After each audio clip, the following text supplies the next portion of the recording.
ఈ ప్రభుత్వం వచ్చి ఇప్పటికి దాదాపుగా 6 నెలలు అయిపోయింది. మామూలుగా పాలన చేస్తే ప్రజల్లో వ్యతిరేకత కొద్దో గొప్ప ఈ మేరకు ఉంటుందా? కానీ ఫస్ట్ టైం ఇలాంటి ప్రభుత్వం చూస్తూ ఉన్నాం. 6 నెలలు గడవక ముందే ప్రభుత్వంలో మీద వ్యతిరేకత ఈ స్థాయి నుంచి ఇక్కడ కనిపిస్తూ ఉంది.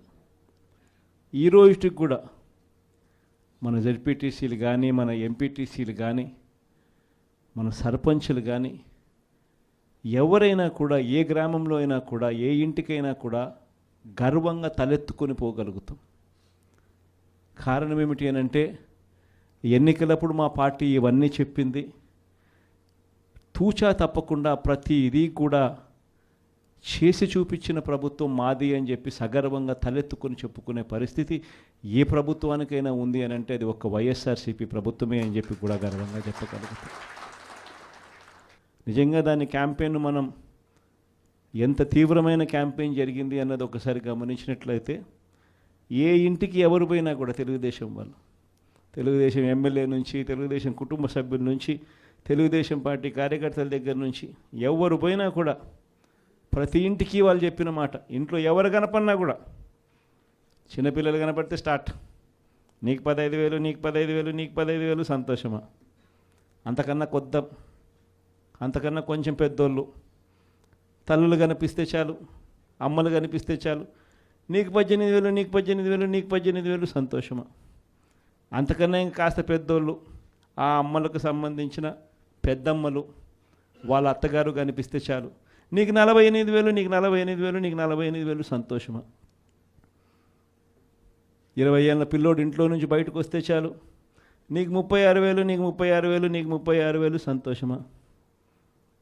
ఇంట్లో నుంచి రైతు కండువా వేసుకొని బయటకు వస్తే చాలు, నీకు 20,000, నీకు 20,000, నీకు 20,000, సంతోషమా అనే మాటలు ఈ రోజుకి కూడా నా దగ్గరికి మన ఎమ్మెల్యేలు కూడా నా దగ్గరికి వచ్చి చెప్పారు. చాలామంది కూడా చెప్పినారు, అన్న ఈ రకంగా చెప్తా ఉన్నారన్న, మనమేమో కుటుంబం మొత్తానికి సహాయం మనం చేస్తూ ఉంటే వీళ్ళు ఇంట్లో ఉన్న ప్రతి ఒక్కరికి కూడా మేము చేస్తాము అని చెప్పి చెప్పడం మొదలు పెడతా ఉన్నారు.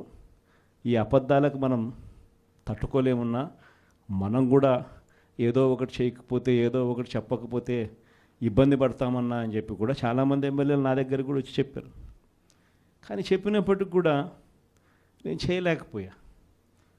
ఎందుకు చేయలేకపోయినాను అంటే, ఈ రోజుకి కూడా అంటారు చాలామంది ఎమ్మెల్యేలు నా దగ్గరికి వచ్చినప్పుడు కూడా, అన్న నీతో ఒక సమస్య ఉందన్న అంటారు. ఏంది ఆ సమస్య అని చెప్పి నేను అడిగితే, అన్న నీతో ప్రాబ్లం, నీలో అతి మంచితనము, అతి నిజాయితీతనం, ఈ రెండు నీతో ఉన్న సమస్యలు అన్నా అని చెప్పి కూడా అంటారు. వాస్తవమే, అతి నిజాయితీతనము, అతి మంచితనము, ఈ రెండు బహుశా నాకున్న ప్రాబ్లమ్సే కావచ్చేమో. కానీ మళ్ళీ రేపొద్దున మనం అధికారంలోకి వచ్చేసరికి మాత్రం మళ్ళీ అవే కారణాల వల్లే మళ్ళీ మనం రేపొద్దున అధికారంలోకి వస్తామన్న మాట కూడా అంతే వాస్తవం.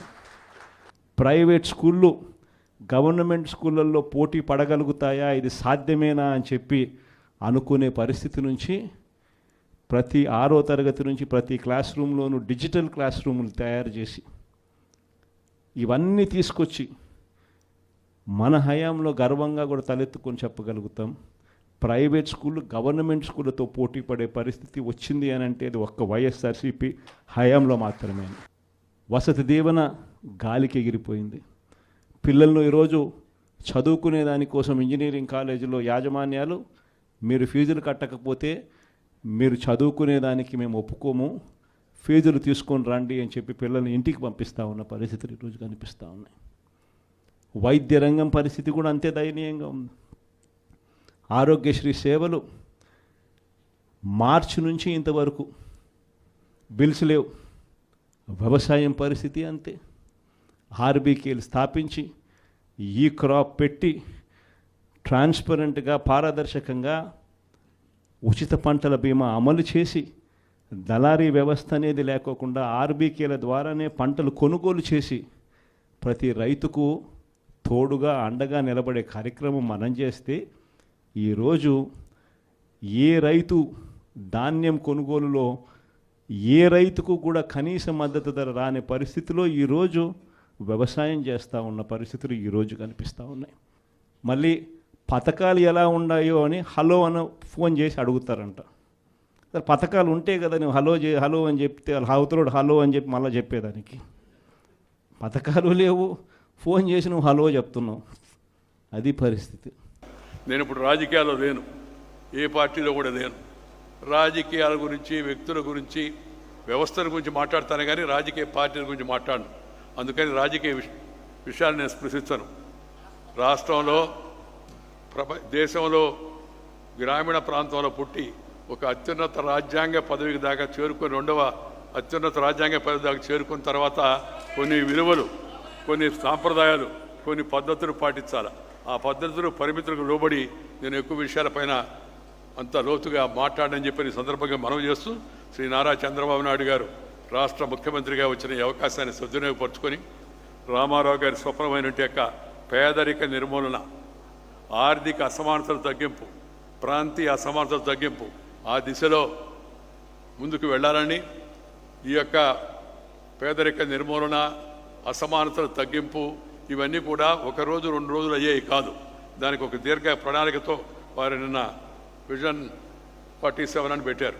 ఈ విజన్ని దృష్టిలో పెట్టుకొని క్రమం తప్పకుండా వాటిని అమలు చేసేందుకు గట్టిగా ప్రయత్నం చేయాలని, ఆ ప్రయత్నం విజయవంతం కావాలని చెప్పని ఈ సందర్భంగా నేను ఆశిస్తూ వారికి శుభాకాంక్షలు తెలియజేస్తూ మీ దగ్గర సెలవు తీసుకుంటున్నాను. నమస్కారం. జై హింద్.